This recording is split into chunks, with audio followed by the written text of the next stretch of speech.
Hello everyone and welcome back to my channel. Today in this video I'll be continuing orthodontic synopsis and this is the last video of orthodontic synopsis. आज खत्म हो जाएगा synopsis and उसके बाद हम start करेंगे overall anatomy का synopsis. ठीक है.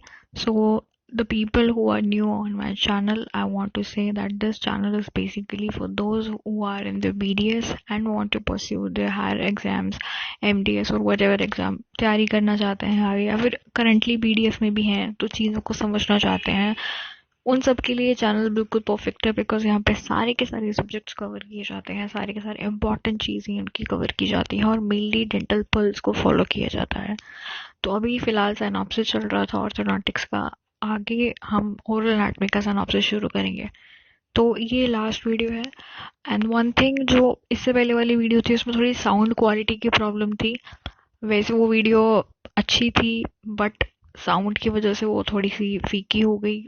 तो मैं कोशिश करूंगी कि जो चीज़ें उसमें मैं नहीं समझा पाई वो इस वीडियो में समझा दूँ. ठीक है. बाकी सारे डायग्राम्स जितने भी थे, जो भी चीज़ें, सब डायग्राम वगैरह जो है बहुत अच्छे से एक्सप्लेन किया हुआ है वहाँ पे उस वीडियो में, वो आप जाके देखना. उसमें डायग्राम सब कुछ बढ़िया है. बस जो भी ऐसी चीज़ें थी जो एक्सप्लेन करनी थी बोल के, वो मैं इसमें कंप्लीट करने की कोशिश कर दूंगी. ठीक है.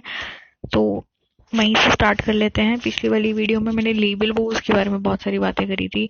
शॉर्ट लेबल बो, लॉन्ग लेबल बो, ठीक है, स्प्लिट लेबल बो, रॉबर्ट रिट्रैक्टर, हाई लेबल बो, फिटेड लेबल बो. अगर आपने वो वीडियो देखी होगी तो एटलीस्ट आपने इमेजेस देखी होंगी, तो उन इमेजेस के हिसाब से आप इनका अंदाज़ा लगा सकते हो. ठीक है. शॉर्ट लेबल बो, लॉन्ग लेबल बो, मैं आपको एक बार इनके फंक्शंस बता देती हूँ, डिफरेंसेस बता देती हूँ. जो शॉर्ट लेबल बो होता है वो सिर्फ कैनाइन टू कैनाइन तक जाता है. ठीक है. कैनाइन टू कैनाइन तक जाता है. और जो उसका यू लूप होता है वो कैनाइन से मीजल होता है, मतलब जो लेटर इंसाइजर और कैनाइन के बीच का जो गैप है उसमें वो यू लूप आता है. इसलिए हम उसको कहते हैं U loop is mesial to canine. ठीक है. इसके 3 फंक्शंस होते हैं. It is used to for overjet reduction, for anterior space closure and retention. ठीक है. ओवरजेट को रिड्यूस करने के लिए, स्पेस क्लोज करने के लिए, रिटेंटिव पर्पसेस के लिए. अब आया long labial bow. Long labial bow में डिफरेंस क्या रहता है कि premolar to premolar जाता है, first premolar to second premolar तक जाता है. सॉरी, फर्स्ट प्री मोलर से नेक्स्ट फर्स्ट प्री मोलर तक जाता है. इंडिकेशन इसकी सेम है as a short labial bow, बस it is use for closure of space distal to canine. यहाँ पे फर्क किया जाता है कि जो कैनाइन की डिस्टल स्पेस है उसको क्लोज करने में हेल्प करता है, प्लस गाइडेंस करता है कैनाइन के ड्यूरिंग कैनाइन रिट्रैक्टर. ठीक है. तो ये बहुत इंपॉर्टेंट है. उसके बाद हमारे पास स्प्लिट लेबल वो था, that is use for mid line closure. Split labial bow में क्या होता है, उनके बीच में जो 2 वायर्स होती हैं उनकी वो कटी हुई होती हैं, बीच में से स्पेस होता है, तो वो स्पेस क्लोजर के भी हेल्प करती हैं. सिमिलर होते हैं जस्ट लाइक शॉर्ट लेबल वो. इंडिकेशंस उनकी बिल्कुल सिमिलर रहती हैं. और यू लूप्स यहाँ पे जो है कैनाइन के डिस्टल बड़े होते हैं. ठीक है. ये एक डिफरेंशिंग फीचर है.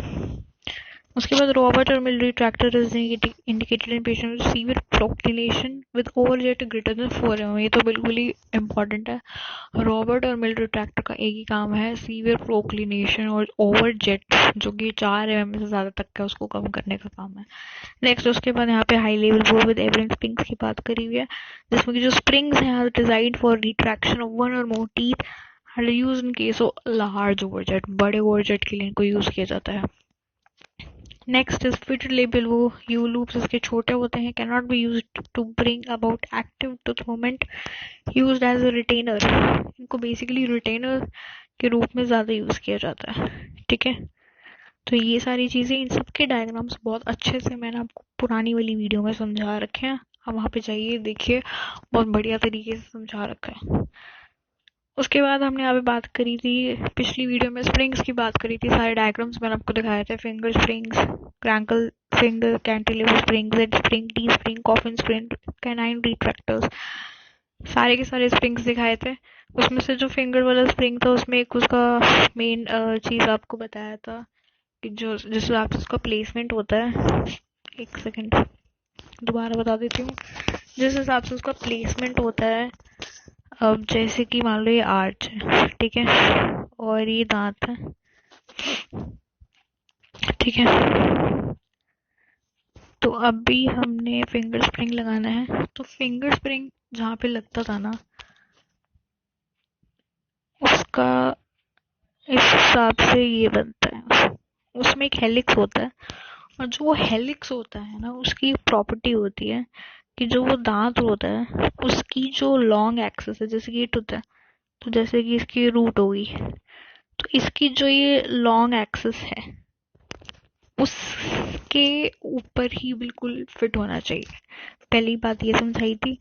दूसरी चीज समझाई थी मैंने कि इसका ये जो हेलिक्स है, ये जो हेलिक्स है, ये अपोजिट डायरेक्शन में होना चाहिए, जिस डायरेक्शन में आपको उस टूथ को मूव करवाना है। जैसे अगर आपको टूथ को इधर मूव करवाना है तो उसका हेलिक्स अपोजिट डायरेक्शन में होना चाहिए। ये एक सबसे मेन चीज थी फिंगर स्प्रिंग की, जो आपको पता होनी चाहिए, जो मैंने उस वीडियो में समझाई थी, और शायद साउंड क्वालिटी की वजह से नहीं सुनाई दी होगी।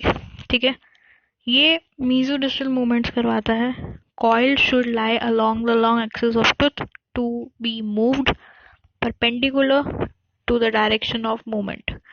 Direction of coil is opposite to that of intended tooth movement. ठीक है, कॉइल की डायरेक्शन अपोजिट होनी चाहिए।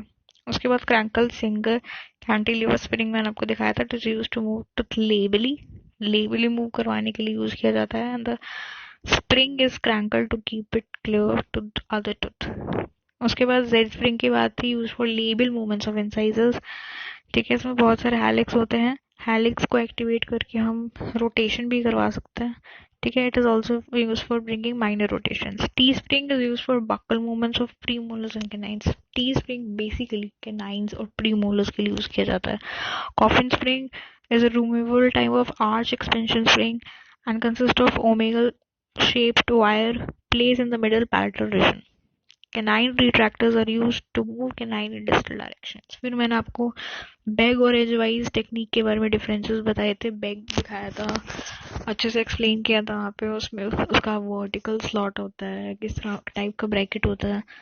तो जो बैग वाला था, it's a modification of angle ribbonage technique and bag brackets having vertical slots facing the occlusal or gingival direction. Brackets have single point and round buccal tubes and round arch wires are used. ये difference है, इसमें round use होती हैं, जो हमारा as वाला है उसमें हमारे पास रेक्टेंगुलर वाइज यूज होती हैं। Tipping movements are permitted, as वाले में टिपिंग मूवमेंट्स परमिटेड होती हैं। जो हमारा दूसरा है एंगल सॉरी एज वाइज है, उसमें हमारे पास बॉडीली मूवमेंट्स परमिट होती हैं। इसमें 3 स्टेज का ट्रीटमेंट होता है बैग में, उसमें कोई स्टेजेस नहीं होती एज वाइज में। लाइट फोर्सेस आर यूज्ड, वहाँ पे हैवी फोर्सेस यूज होती हैं। रूट रिजॉर्प्शन यहाँ पे बहुत कम होती है, लेकिन एज वाइज में रूट रिजॉर्प्शन ज़्यादा होती है। कोई एंकरेज प्रिपरेशन की ज़रूरत नहीं पड़ती बैग में, लेकिन एंकरेज हमें एज वाइज में ज़रूरत पड़ती है। वायर्स की जो डायमेंशंस हैं वो 0.016, 0.018, 0.020 यूज़ की जाती है, लेकिन एज वाइज में 0.022 इंटू 0.028 इंच यूज़ की जाती है। ठीक है, उसके बाद मैंने आपको यहाँ पे बताया था stage of relative rapid eruption, मतलब जब वो पहली बार दांत दिखाई देता है, ठीक है, बिल्कुल हल्का सा जो वो निकलता है, जो वो पूरा ऑक्लूजन में आता है, तो इस बीच का जो गैप होता है इसको हम कहते हैं पोस्ट इमर्जेंस पर लाइगेचर वायर्स। और मैंने आपको अच्छे से दिखाई थी डायग्राम में, आप जाके देखिए, लाइगेचर वायर्स और सारी लॉक पिन्स वगैरह सब दिखाया था। उसके बाद मैंने आपको रूट रिजॉर्प्शन के इंडेक्स दिखाए थे। ठीक है, इसमें 4 टाइप का होता है कि अगर इरेगुलर कॉन्टूर है तो ग्रेड 1 है, अगर रूट रिजॉर्प्शन हो रही है लेकिन लेस देन 2 mm है तो ग्रेड 2 है, अगर less than 1/3 of total root length है तो 3 है, और अगर more than 1/3 of length of root है तो 4 है। ठीक है, उसके बाद हॉर्ट्स मॉडिफिकेशन दिखाई थी मैंने ओरल स्क्रीन की, जिसमें मेटल रिंग प्रेजेंट होता है। Now we talking about the modifications of activator which resembles a biometer is a cyberneter and reduced activator of Kamath. ठीक है, so let me show you this. This is a cyberneter. ठीक है, इससे आपका दिखाई देता है। उसके बाद हम आगे चलते हैं। The appliance that combines the features of both a monoblock and a oral screen is a propulsor। ठीक है, propulsor होता है and the propulsor is devoid of any wire component. इसमें कोई वायर कंपोनेंट नहीं होता है, दो चीजों से मिलके बनता है। एक एक्टिवेटर से बन के मिलता है जिसको हम मोनोब्लॉक कहते हैं, और एक ओरल स्क्रीन। इन दोनों को जब मिला देते हैं तो propulsor बनता है। ठीक है, you can see like this. इसमें कोई वायर कंपोनेंट नहीं होता। Now this is the oral screen, सबको पता है, ऑस्मोटिफिकेशन of oral screen. Next we talk about bionators. Bionators जो हैं, 3 टाइप के बायोनेटर रहते हैं। ठीक है, 3 types of bionators: standard appliance, class 3 appliance and open bite appliance. ठीक है, एक तो स्टैंडर्ड होता है, एक क्लास 3 होता है, एक ओपन बाइट होता है। ये है standard bionator. This is the standard bionator. ठीक है, इसमें आपको फर्क दिखाई दे रहा है। यहाँ पे जो डेंटिशन है स्टैंडर्ड बायोनेटर में, वो मतलब उसके जो दांत है उनके बीच में गैप नहीं है। ठीक है, ओपन गैप नहीं है। तो उसमें जो हमने यूज किया हुआ है वो स्टैंडर्ड बायोनेटर यूज किया हुआ है। ओपन बाइट बायोनेटर में क्या होता है, as a name is suggesting, open bite present होती है। और थर्ड क्लास 3 बायोनेटर, जिसको हम रिवर्स बायोनेटर भी बोलते हैं, उसमें फर्क क्या होता है, उसमें वायर कंपोनेंट का फर्क होता है। ठीक है, यहाँ पे जो वायर है वो ट्विस्ट करके नीचे आ गई है। ठीक है, तो पहली बार का जो हमारा स्टैंडर्ड बायोनेटर है वो किस हिसाब से है, ये हमारी नॉर्मल डेंटिशन है, और इसमें ये इस हिसाब से है।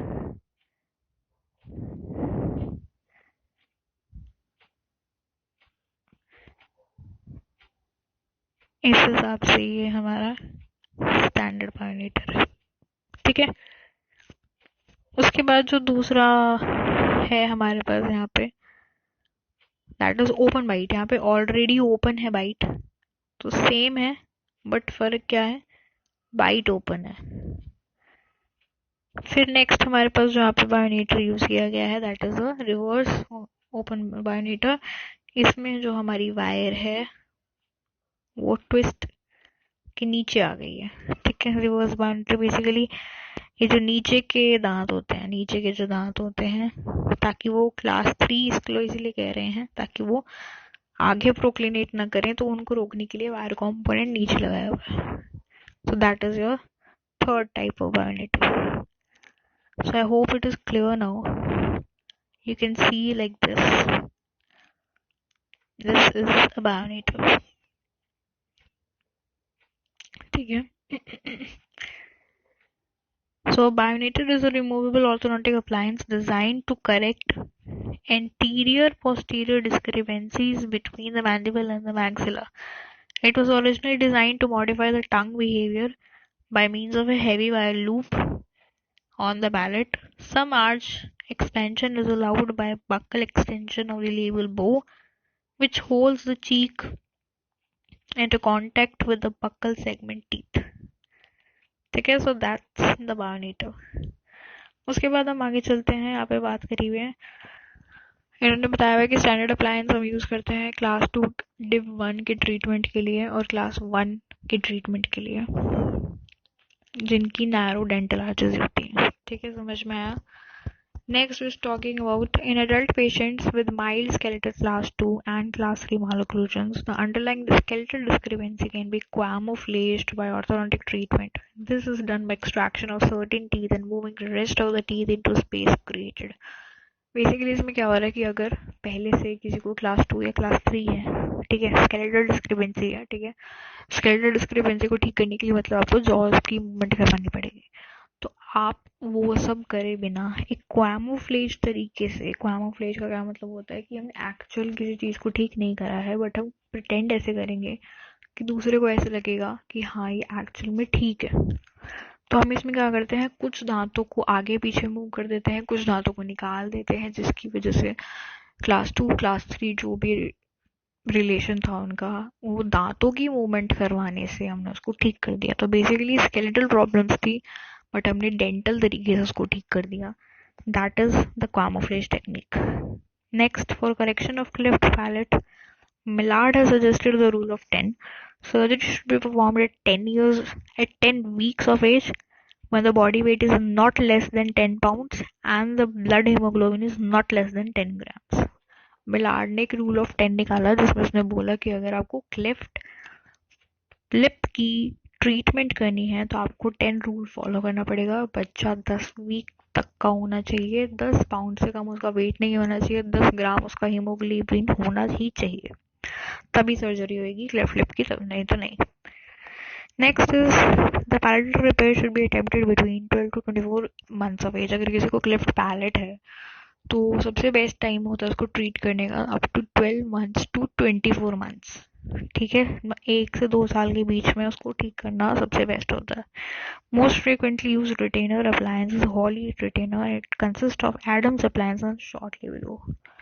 सबसे ज्यादा जो रिटेनर यूज किया जाता है, रिटेनर हम क्यों यूज करते हैं, हमने कोई ट्रीटमेंट किया किसी चीज का, उसके बाद हम चाहते हैं कि वो जो ट्रीटमेंट किया हुआ है वो अपनी जगह पे टिका रहे, तो कुछ टाइम के लिए रिटेनर लगा देते हैं ताकि चीजें रिलैप्स ना हो. तो वो जो चीज होती है दैट इज अ रिटेनर. और सबसे कॉमनली यूज हम हॉली रिटेनर यूज करते हैं. इसमें दो चीजें होती हैं, एक एडम्स अप्लायंस होता है और एक इसके अंदर होता है हमारा शॉर्ट लेबल बो. Now bag wrap around retainer consist of A label wire. ठीक है, हम बात कर रहे हैं bag wrap around retainer consist of A label. मतलब बैग की टेक्निक वाला अगर हम रिटेनर यूज करें तो उसमें क्या होता है, हमारे पास एक लेबल वायर होती है that x tends till the last erupted molar on both the sides. Advantage of bag retainer is that there is no crossover between canines and premolars, thereby eliminating the risk of space opening up. ठीक है, समझ में आ रहा है. जो bag retainer होता है इसकी एडवांटेज क्या होती है कि इसमें क्रॉसओवर नहीं होता कोई. There is no crossover of wire between the canine and premolar. Canine premolar region में कोई क्रॉसओवर नहीं, तो उस वजह से क्या होता है, there is no risk and there is elimination of risk of opening of space. So that's a good thing.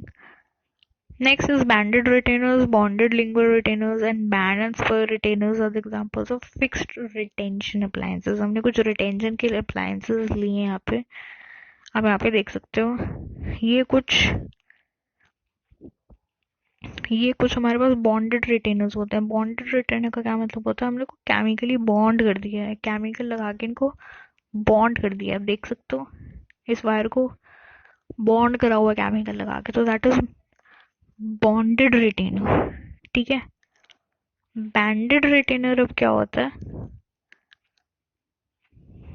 Now बैंडेड retainer is something, ये बैंड एंड स्पर रिटेनर है. आप देख सकते हो बैंड एंड स्पर रिटेनर में क्या है कि हमारे पास एक बैंड है और एक स्पर है और ये एक दांत को ट्रीट करने के लिए यूज किया जाता है. Basically it is for single tooth.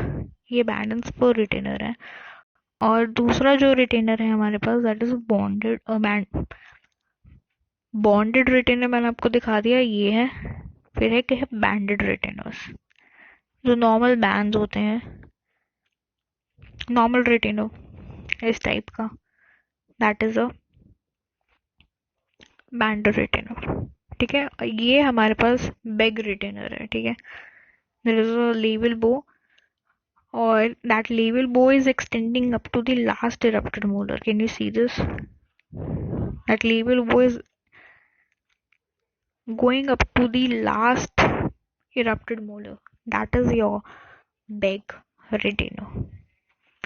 ठीक है. Now sometimes the spurs band and spur. ठीक है, band and spur retainer की बात हो रही है. तो sometimes spur are in such kind of directions कि जैसे वो आपकी हल्की रोटेशन भी करवा सकता है. ठीक है, एक स्पर इस तरफ है, एक स्पर इस तरफ है, तो हल्की सी रोटेशन भी हो सकती है. So that is another kind of variation. ठीक है, band and spur retainers is used in cases when a single tooth has to be orthodontically treated for rotation or label lingual displacements. In derotation cases, one spur is placed labial and one spur is placed lingual, जैसे मैंने आपको दिखाया अभी. Next, acid etching technique. Enamel is etched to a depth of 20 to 25 microns. 20-25 microns तक उसकी etching की जाती है. Hydrophosphoric acid is used for etching before orthodontic banding, while hydrofluoric acid is used to etch flawless teeth before bleaching. There's a difference. There are two types of acids. जो हाइड्रोफॉस्फोरिक acid होता है वो हम etching के लिए use करते हैं, ठीक है, बिफोर बैंडिंग. ठीक है, अगर हमने कोई चीज बैंड करनी है उसके ऊपर, मतलब लगानी है, तो हम उससे पहले एचिंग करेंगे हाइड्रोफॉस्फोरिक एसिड से. लेकिन हाइड्रोफ्लोरिक एसिड जो होता है उसका बिल्कुल अलग एक्शन होता है. That is used to etch fluorosed teeth. Fluorosed teeth already हैं, उनको एच करने के लिए यूज किया जाता है बिफोर ब्लीचिंग. अगर हमें ब्लीच करना है किसी दांत को तो उसमें फ्लोरेस टीथ को एच करने के लिए हम हाइड्रोफ्लोरिक एसिड यूज करेंगे. That's a different action, completely important. Next, the brackets are usually fixed on anterior teeth and premolars, whereas the buccal tubes or molar tubes are used on molars.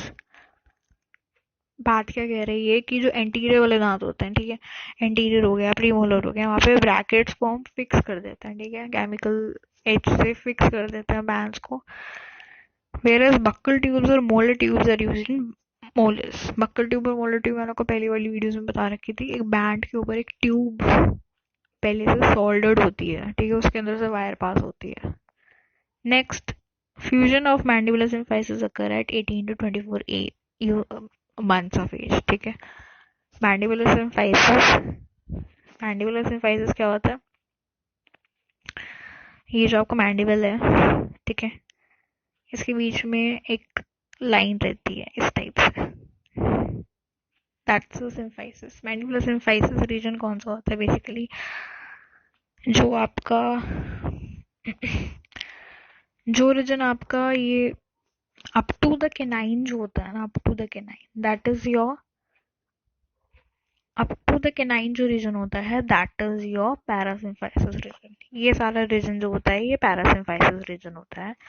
And up to this center incisor के जो mid line है, ये जो region है, that is your symphysis region. ठीक है, तो जो सिम्फाइसिस रीजन होता है इसमें बेसिकली जो मैंडिबल है इनके बीच में एक सिम्फाइसिस होता है, इसको भरने में टाइम लगता है. तो वो टाइम होता है आपका 18 to 24 months. That's a kind of, आप कह सकते हो कि फ्यूजन है. ठीक है, तो ये चीज आपको पता होनी चाहिए. And with this we have completed the orthodontic synopsis completely, and then we'll be talking about oral anatomy synopsis. And I hope you like the video. If you like it, do share it, subscribe it, comment on it, and you can comment your questions also. And if you have any problem while watching this video, you can also comment down, and I will try to make my platform more and more better. And so that's all for today. Thank you.